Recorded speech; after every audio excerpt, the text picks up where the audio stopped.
Welcome back and thanks for staying with us. And a special welcome once again to our viewers on TVJ International in the Cayman Islands and online at onespotmedia.com. We begin this evening with the news from the region. 53 people have been confirmed dead and others still missing in Guyana after a ferry capsized off the coast on Saturday. As the authorities continue to probe the incident, Guyana has proclaimed 3 days of national mourning starting on Wednesday. Andrea Chisholm picks up that story.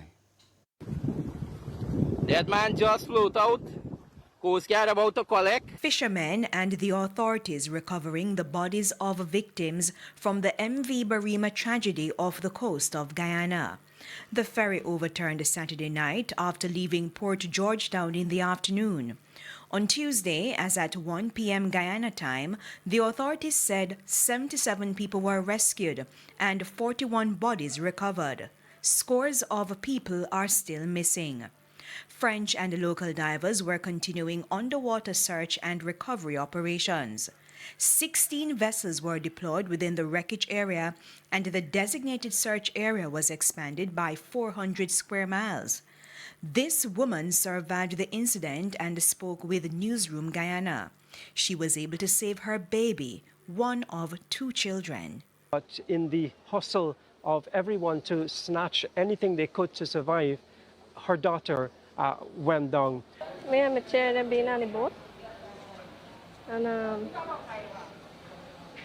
me been sitting and my daughter been sleeping, and my son been in my hand. So now when the boat can't in them, me rush my daughter, hold him up, trying to swim up like, come up to catch breath. Then somebody just rush out my hand.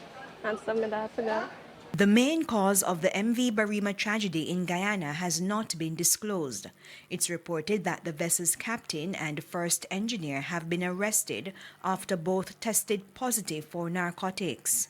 Guyana's President Dr. Irfan Ali met with the survivors and the relatives of victims. I also assure the nation that there will be a full, thorough, and independent investigation into this tragedy. The families affected, and indeed the people of Guyana, deserve answers.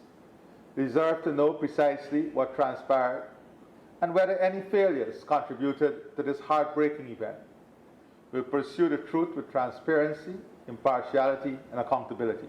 In the meantime, the 3 days of mourning will begin on Wednesday, July 22 through Friday, July 24. During this period, the national flag of Guyana will be flown at half-mast on government buildings and other appropriate locations. Wednesday will be observed as a National Day of Prayer and Remembrance at the Kingston Seawall in Georgetown. There will also be nights of reflection and prayer on Thursday and Friday. Andrea Chisholm, TVJ News.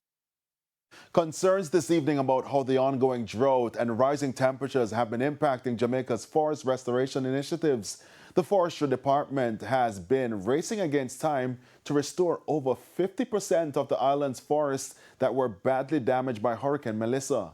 But the climatic conditions have been a challenge. As Kalisha Williams now reports, the agency today launched its inaugural urban forestry run to help raise funds to speed up recovery.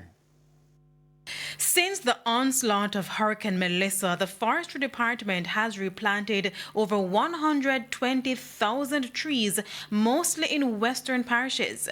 And coupled with a wetter than normal first quarter of the year, the island's forests have been recovering. But you're now entering El Nino conditions where it's going to be drier than normal. So it's not really an ideal time for that sort of thing. So it's a mixed bag of success, right? You see, plants that are more climate resilient are indeed sprouting back the hills better than they did post-Melissa. But we have a long, long way to go. The CEO of the Forestry Department and the island's conservator of forests, Ainsley Henry, also spoke to the impact the current climatic conditions have had on replanting efforts. The hurricane damaged about 51% of the island's forests. However, it is difficult to say what percentage has naturally bounced back at this time. Because we're going through El Nino, it's kind of like a confluence of really bad things. El Nino, a drought, and so on. our major concern now, and it actually is a significant and major concern, is that these factors, these effects are going to prevent us from being able to continue doing replanting the way we've always been doing it. In fact, one of the things that we're encouraging people to do now is to walk with 2 bottles of water, one for you and one for your friendly neighborhood tree. Also, because of the heat and dry spell, he said the department has had to change its approach to tree planting. We are more focused on doing planting within urban spaces where there are people to be able to help to keep the trees alive than just doing it in the watershed areas right now, because we don't have the ability to drive a water truck up into the mountains to water the trees. It follows the launch of the Forestry Department's inaugural Urban Forestry Run, scheduled for August 23 at 6:30 a.m. in St. Andrew. Registration officially opens today. The proceeds from the 5K will help to boost restoration efforts, specifically at the Black River mangrove areas and the Silent Hill Forest Reserves in Manchester. But also to bring about consciousness of the fact that the forests were indeed badly damaged, and that each of us needs to play a role, because the forestry department doesn't have the sort of staff contingent to even manage the planting of 500,000 trees annually. So we need everyone on board. We need church groups, community groups, political groups, school groups, anyone who's willing to, we want to engage and bring them into our fold so that they're able to assist us with this Herculean task. Kalisha Williams, TVJ News. Bad roads in the aftermath of Hurricane Melissa is hindering business in the Westmoreland capital of Savannah Lamar. Kimberly Petty has the details. Bad roads are damaging more than just vehicles in Westmoreland. They're putting a dent in business. That's according to members of the business community who say the poor road conditions have resulted in traffic congestion in Savannah Lamar. Westmoreland is at a breaking point. Business persons, people who are going to work, going to school, whatever it is that you would like to do on a day-to-day basis, it's a struggle just to get from point A to point B. The road conditions have never been this bad, and certainly not for such a long period of time. President of the Westmoreland Chamber of Commerce, Moses Charbar, said the situation is dire and is in need of urgent fixing. Every direction coming into Sav or leaving Savannah Lamar, you have congestion, traffic backed up like a gridlock right throughout the day, not just during the peak hours. And right now, even as we speak today, school is out on a break and the lines are still very long.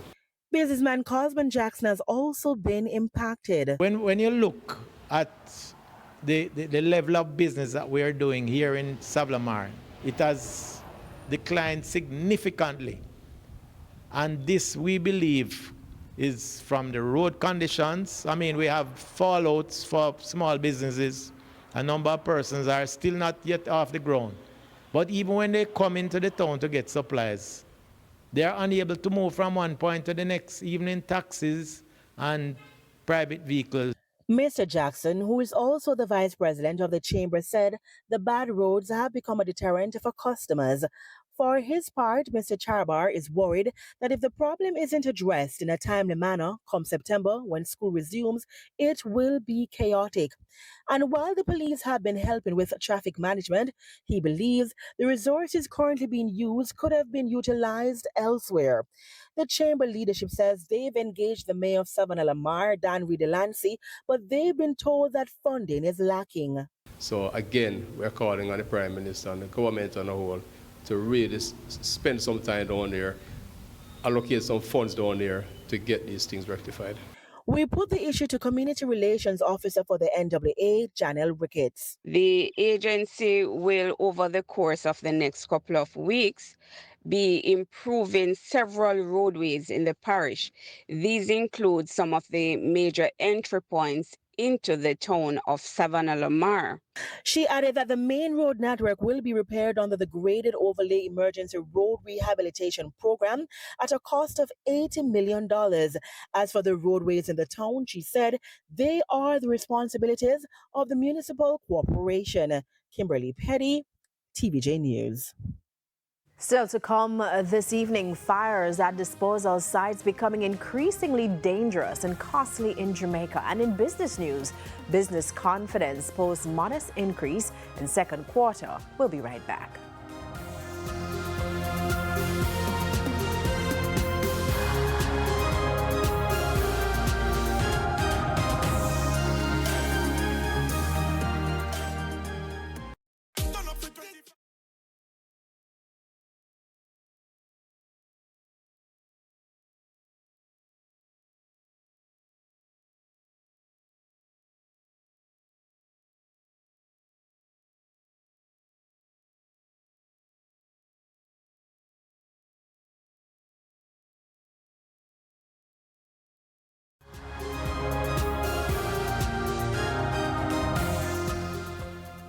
Welcome back and thanks for staying with us. More than a dozen people were killed from road crashes last weekend, marking one of the deadliest periods for road safety. And while the police have been ramping up enforcement activities, they argue that personal responsibility is key. Jamaica Maitland reports. Head of the Public Safety and the Traffic Enforcement Branch, PSTEB, Senior Superintendent Lloyd Darby says 13 people lost their lives from road crashes between Friday, July 17 and Sunday, July 19. The accidents include the tragedy in Trelawney Friday morning, as well as crashes in Westmoreland and Portland involving motorcyclists. Multiple deaths in Trelawney. 8 persons injured, 7 died in that collision. We had motorcycle crash in Little London, Westmoreland. 2 motorcycles crashed head-on. Each motorcycle had a pillion. 2 motorcyclists died in that crash, along with a pillion. Down in Portland, we had 2 motorcycles also being involved in an accident. And the 2 drivers of the motorcycle died.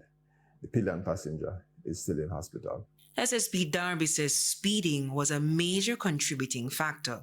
Additionally, the senior officer says some areas are known crash hotspots that motorists are simply not aware of.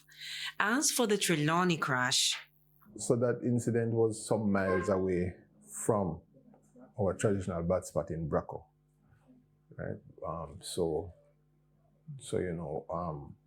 So the police presence, we can't be everywhere. We don't have enough resources to be everywhere. And so it has to be a partnership with the general public. He says the police have been ramping up enforcement. He listed the high police presence along the roads leading to Reggae Sumfest in St. Anne last weekend, while acknowledging complaints about delays from motorists. He says it was not overwhelming. There were no reported vehicular or bike crashes in or around the space before, during, or after Reggae Sumfest.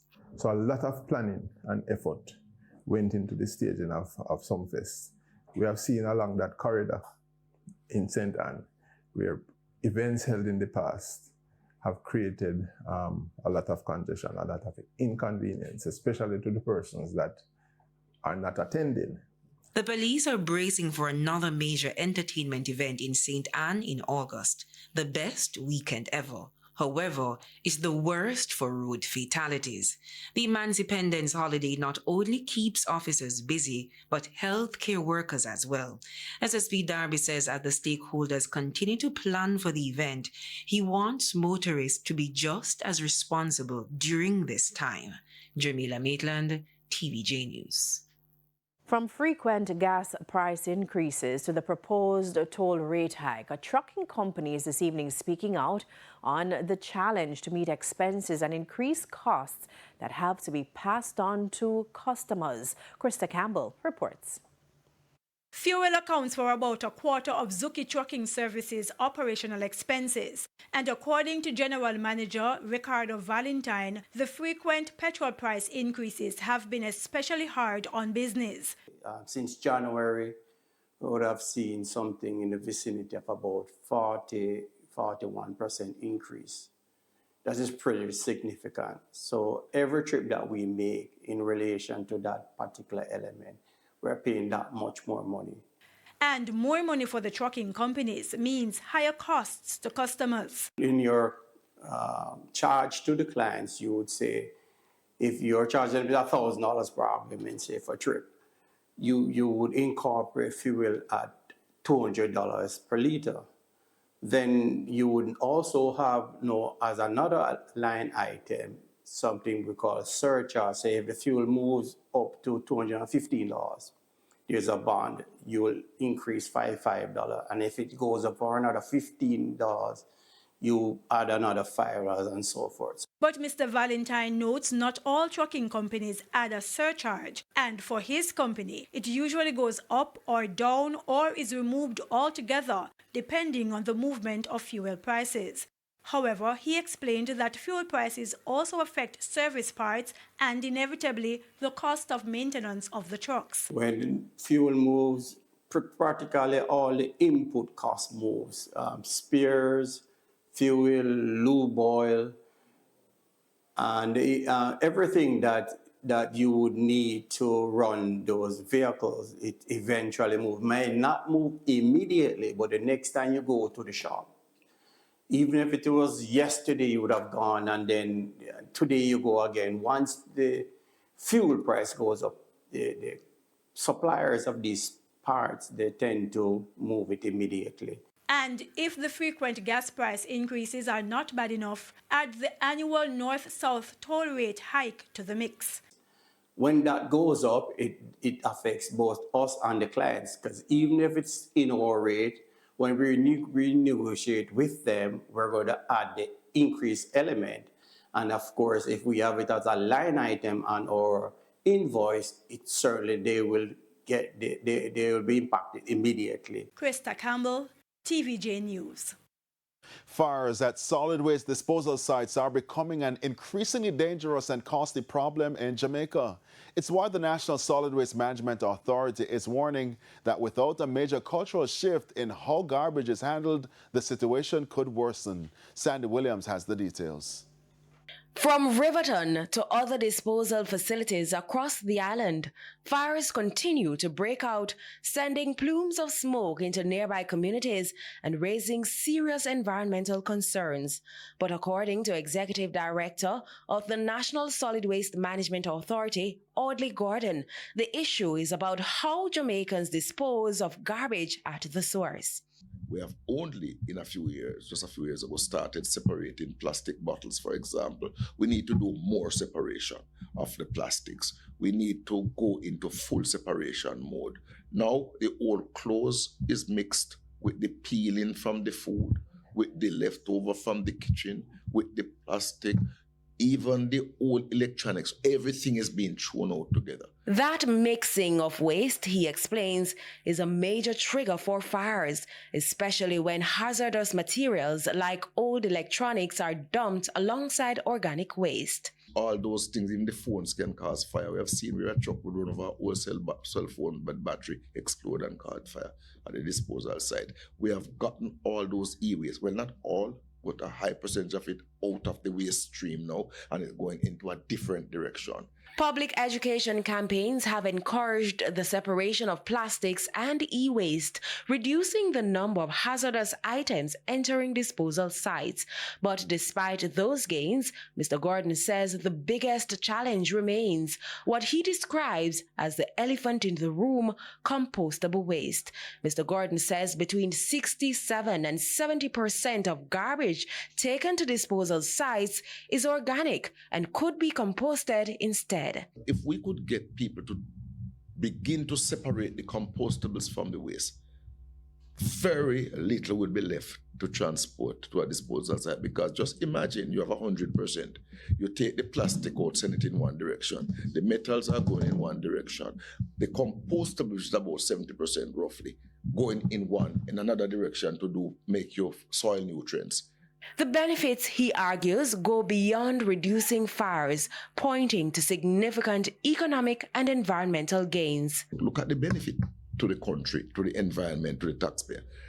We will need less trucks, have to pay less workers, and we will need less acreage to be devoted for disposal facility. The NSWMA is now intensifying its call for a nationwide cultural shift, urging Jamaicans to take responsibility for waste separation at the household level. Sandy Williams, TVJ News. As Jamaica looks to expand its entertainment industry, the government says the creation of more entertainment zones remains a priority. But officials admit one of the country's flagship locations, Plantation Cove, is awaiting critical infrastructure improvements before it can formally be declared an entertainment zone. The push to develop more dedicated entertainment zones across Jamaica is gaining momentum, with the government insisting plans are well advanced. Among the locations identified is Plantation Cove in St. Anne.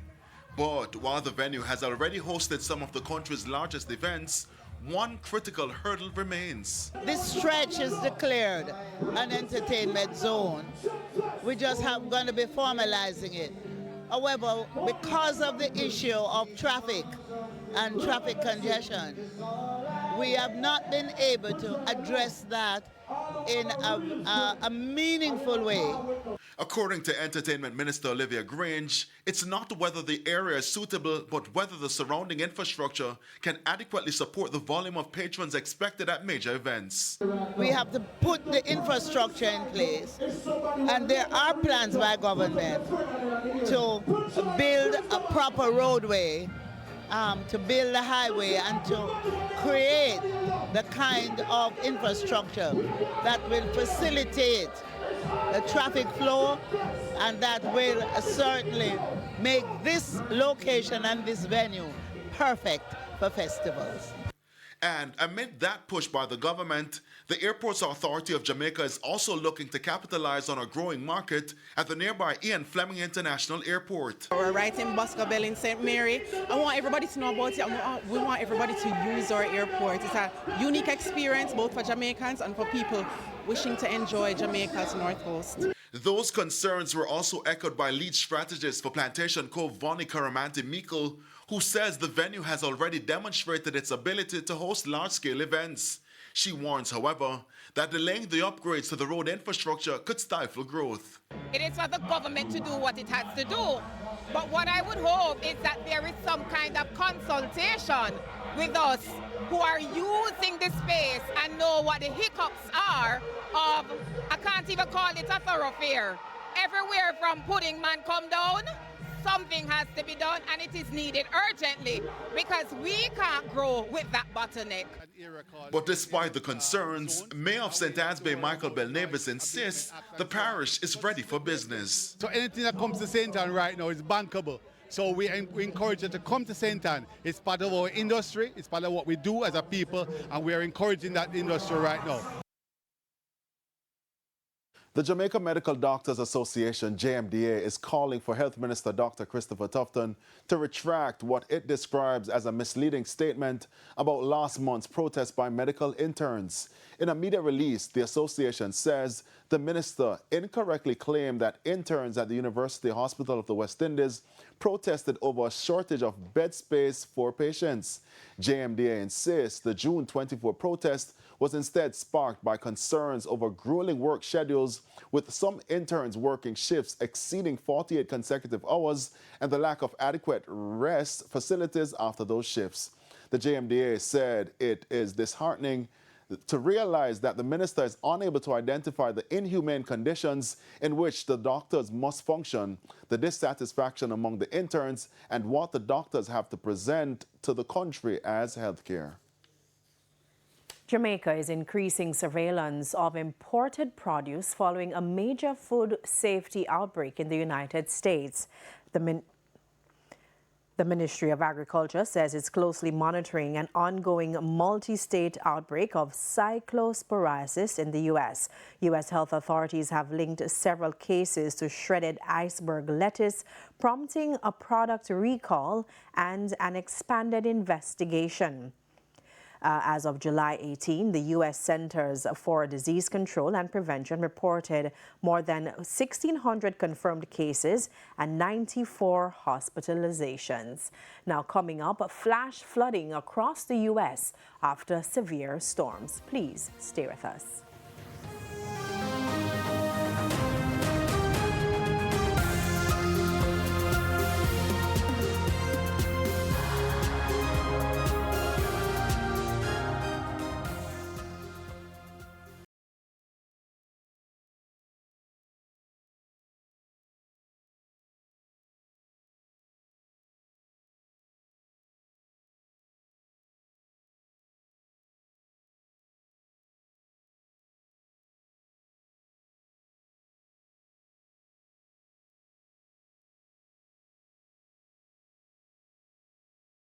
They're known for fighting crime and keeping communities safe. But this summer, members of the Jamaica Constabulary Force have traded patrols for classrooms, taking on a different mission, helping to shape the next generation.